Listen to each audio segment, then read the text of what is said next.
Guys, welcome back to the shop. Today I'm going to do a couple other modifications on the Yamaha 125 MX.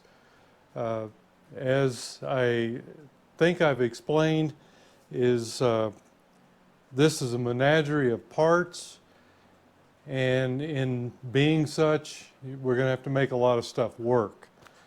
It's a 1969 frame. I'm using a 72 barrel and cylinder head, and I'm using a 72 MX pipe, which has different mounting than this frame was made for. And of course we're using the RT-1 or RT-2 forks, triple clamp. So as you can see, it's just a menagerie of stuff, a lot of it just stuff I had left over. So let me show you what I'm going to do today. Okay, as you can see here, the pipe on this one for 72 mounts under the seat with this bracket right here. This up to 71, it mounted here on the shock bolt. These things are so hard to find. I was really lucky to find this one, and I'm going to make it work. And if it bothers some people about originality, just so be it. But what I've got to do is I've got to add a little bit of a bracket here. I've got to cut a little piece of this out right here, this where the lip comes down. Add a piece to it, and then drill a hole for the pipe to be threaded into. Now, I've got a 72 over here, and as you can see, that's what they've done here, is they've just kind of added a piece to this stamp part here. I don't know whether, there's really no reason to get under the seat on the one I'm building, because it won't have oil injection, it won't have a battery. So I probably won't even put this this piece here on. It's up in the air right now, we'll see. I mean, I've got it, but there's just no point in having it. But what they did here, and I'm not sure you can see it, but there would have been a bracket right here on the up to 71 frame, just a gusset between this pipe and this pipe, and they removed that completely so you have access to get in here, to get that bracket in here to bolt to the frame for the pipe.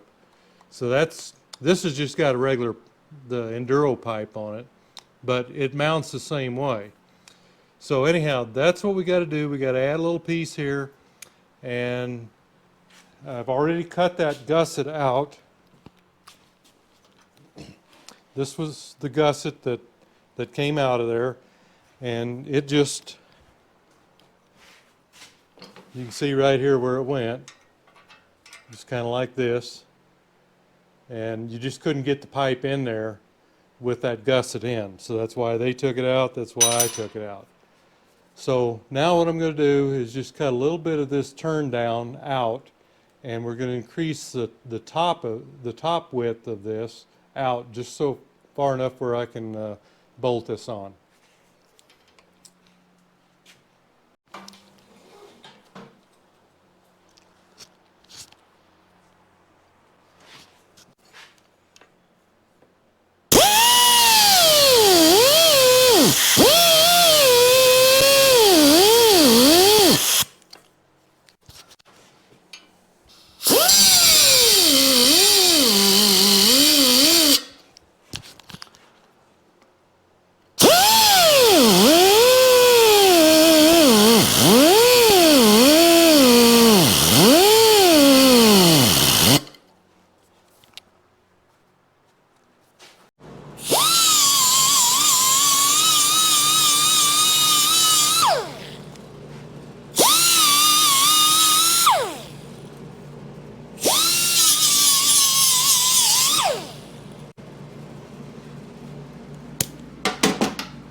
guys, had to go back to the drawing board here just a little bit.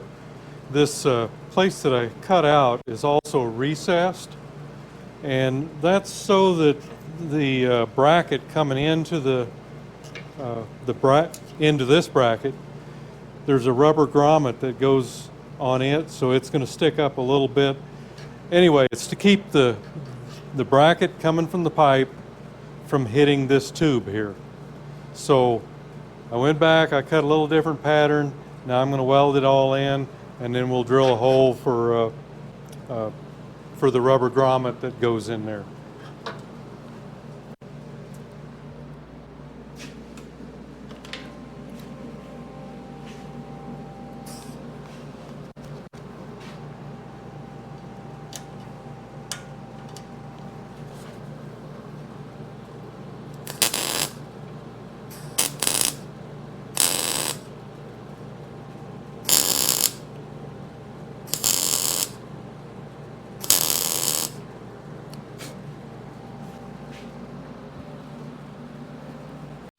All right, I've got this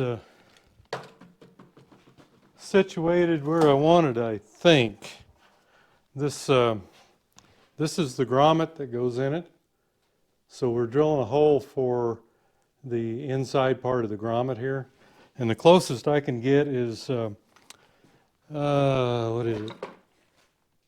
5/8. And it's really a little bit over that, so I'll probably have to add a little with a grinder or something.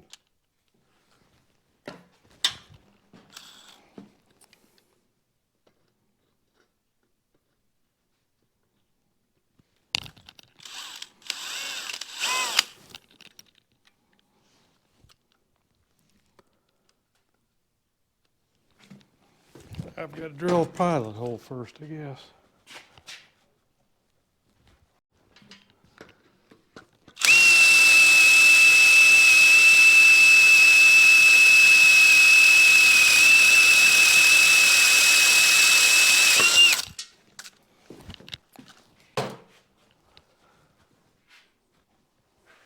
All right, there's our mount. It's a little bit recessed, just like the one on the 72 over here. Kind of cleaned it up, get ready to paint it. I'll just let you compare to this one. It doesn't look the same, but we're not after that. We're just after functionality. But you can see that how this was lower than this area here. That's what we were looking for, to get that bracket from not vibrating against that. So I'll get this painted, get the bushing in there.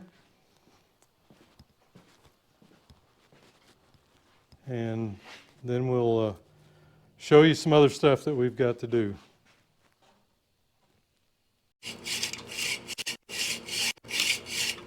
And one other thing we've got to do to get the MX pipe to fit, you've got to trim off 3 fins.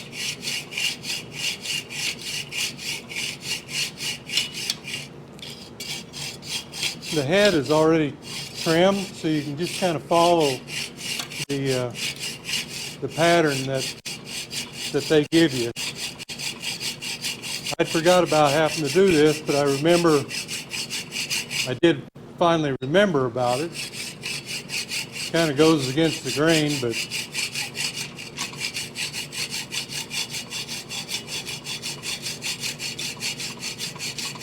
just take your time.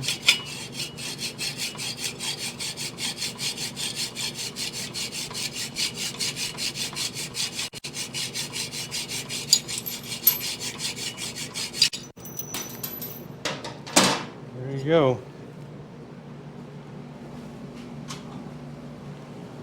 Then we just go in with file.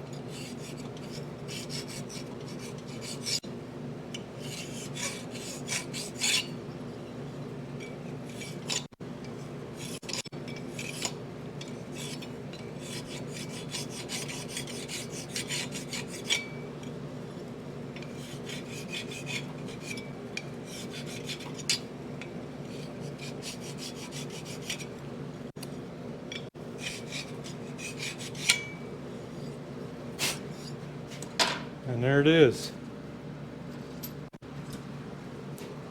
So we're just trimming off this much right here. So it's not a lot, but it just gives you enough clearance. The pipe actually curves in a little bit more. I'll show you when I get ready to mount it. There is one more thing that I know about that I'm going to have to do to the frame. The hinge points for the seat are in a different place on this model. So I'm going to have to look at the other one and move them, but I want to be able to fit the tank in the seat and latch it and everything before I do this. So I'll probably just have to pop this grommet out that I put in. You know, it's brand new, so it's pliable enough to come in and out. And there's a special bolt also. Let's see. I think I'll put it over here.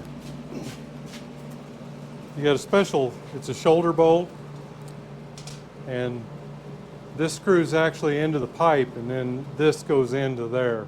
And the bottom here looks just like this. So there's a pad that it comes up against. And of course it's got a washer on it too. So that's how that will go. Okay guys, I don't know whether you're going to be able to see it or not, but you can see right here where the 3 fins come in play, and that gives us just enough clearance for the pipe. And of course we're mounted with a spring here, and right here it just it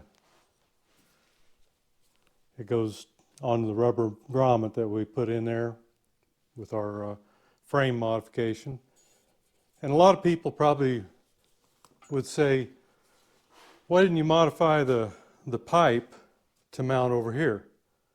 Well, yeah, but you could do that, but this pipe, I spent a lot of money for it. I hate to say how much. It was pretty stupid, really, but that's, you just can't find them. And I actually was looking for one for the AT-1, which would have mounted here, but I just took anything that I could get because I knew I could modify the frame, and that's the only difference. It's just where it mounts here. The pipe will fit a 175 or a 125, doesn't matter. And in this case, we're using the CT1. I believe this is a 71 case, 72 head and barrel, and 72 pipe. But you can see it fits just like it's supposed to. It always went in, your number plates went right here, and you could always get the black soot on the number plate because it kind of turns into it. But that's where we're at on that. And I did get a, this for a 72, this is the correct setup for the intake. And I actually was able to get a brand new carburetor, brand new Mikuni from Summit Racing with all but one jet right. And I ordered the one jet that I need, and I'm probably going to have to shave this nut off here at the bottom just a little bit because it's hitting the case there. Probably, now it would cause probably some overflow problems or something with the fuel, with the vibration. So, but it's a thick nut, so I'm probably just going to remove about half of it, and you'll still be able to get to the jet. Another thing I was looking at is the original one has a different carburetor float bowl on it, and I've got one. I just need to see if I've got all the other parts that it takes to convert it over to the main jet change on the side. There's you've got to have a different jet inside that goes into the float bowl with the little O-ring on it, and maybe a couple other things. Anyway, that's another possibility, but this is going to be a lot easier than trying to put the DT-1 250 Enduro carburetor on it. This is a 26 millimeter. That's what was on the MX, and like I say, it's got all the correct jets. The only thing that was different is the needle, which I did find, and the slide, and I found that also at Summit Racing. So these carburetors are not that much more than the Chinese knockoffs, and they're the real deal. I bought this one for $88, brand new from Summit Racing. And yes, they have a lot of motorcycle parts. I think they deal with a distributor called Western Power Sports or something like that. So they can get you anything they had. They actually had 10 of these in stock. I've bought floats from them and a lot of other parts before. Really impressed. If you know your part numbers, if you go to the Mikuni site and they have available whatever you want, then you can order it through Summit Racing. So they're not just for cars.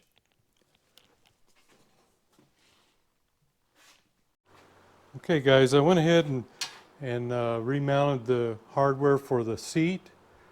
It actually kicks up just a little bit with this seat, and the back one moves from right about here to back here.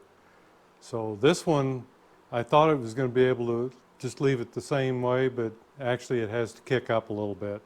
So that hopefully will be all the welding and stuff that we need to do like that. So I can go ahead and get this kind of painted back up, and I should be good to go on that. Another thing I did yesterday was I found a period front fender that should look about right on here.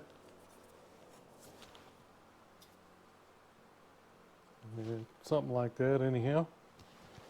Most of the later fenders that are out there now, they come further down on the sides, and they just don't look right for a situation like this.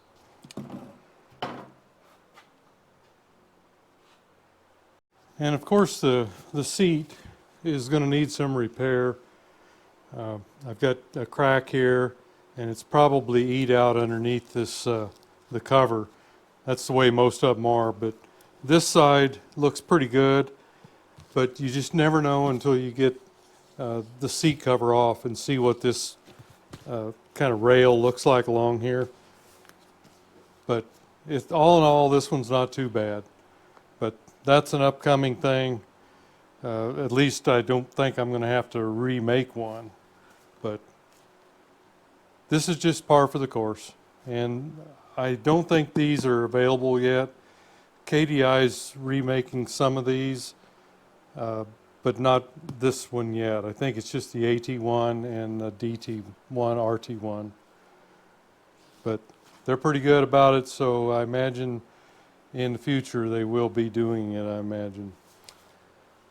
All right, another thing I need to take care of. Okay, this is the coil that came on the bike. And you know, I'm not real sure what I'm going to do as far as ignition yet. I've got some components for, I think it's for a 74 YZ. And I was kind of thinking about trying to hook up the small rotor, or otherwise internal rotor ignition on this bike.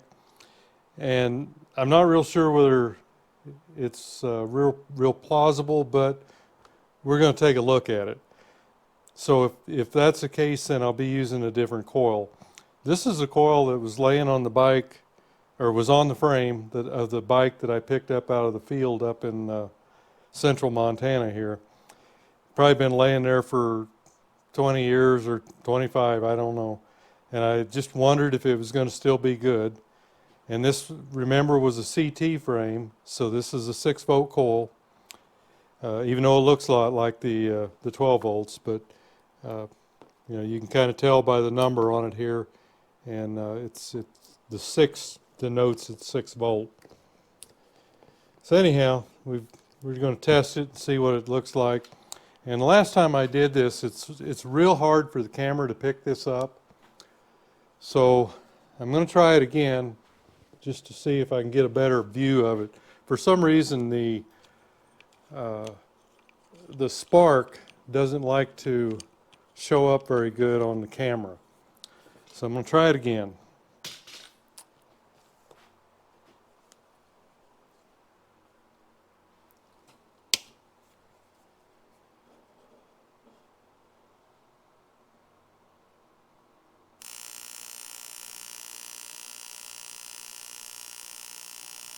I'm seeing a good hot spark.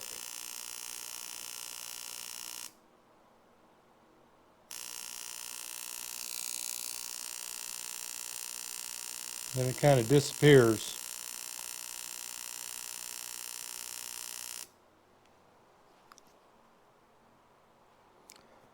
So we're going to call that a good coil. Okay guys, here's not the finished product by any means, but a good start to it. We've got the frame pretty much all squared away, got the extension on the extended swing arm. I'm waiting on the shocks. I have those ordered. I settled on NJB, I think it was. They're made in England by the original people that made Girling back in the day. So they're supposed to be pretty good. They're very adjustable, and I think it can adjust from like about 12.5 to 14 inches, something like that. So we've got plenty of room to play with there. We've got the 21-inch front wheel on, 18 on the rear, of course. We got the DT2 front end. I'm still waiting on the triple clamps for the later model, the 78, so that I can adjust the tubes up and down through the clamps if need be. We've got the pipe installed. I always like the looks of those pipes. They're just really mean and nasty looking, and they sound that way too. I'm sure that when I get it running, I'll fire it up with the open pipe just so everybody can hear what it sounds like, and so I can probably make my neighbors mad at me for a few minutes. And let's see, we had to kind of cut down the fins on the barrel. The engine is really ready to build. I'm going to have to clean it up because I've done a lot of grinding and that sort of stuff around there. Of course, all the bearings has got to come out of it and get replaced too. But this was just mocked up. I think I can see where we're going on the carburetor. It's going to need kind of some adjustment as far as the nut goes on the bottom, or if I can get the other float bowl to work, then it won't need anything. I've got the front fender just sitting there. It's strapped on with a couple rubber bands just so you can kind of see what the stance is going to look like. Same with the rear fender. Going to need a little adjustment with the rear fender. I'm going to have to, it's pretty close back here, so it looks like it's probably going to have to be pulled out like the swing arm and all these rods and gear here were. So we'll have to probably extend the fender out just a little bit, and that'll mean drilling some more holes, but we'll get it to fit, we'll get it to look right. And I think we're off to a good start on the AT-1 MX project. 72 seat, 73 tank, but of course this will be recovered, this will be repainted. And not sure what color I'm going to go with yet. I guess the brilliant red for the 72 would be one of my thoughts, and if not that, maybe the candy green of the 1970. I like both of those colors. So anyhow, hey, thanks for going along on the ride again. We'll see you next video.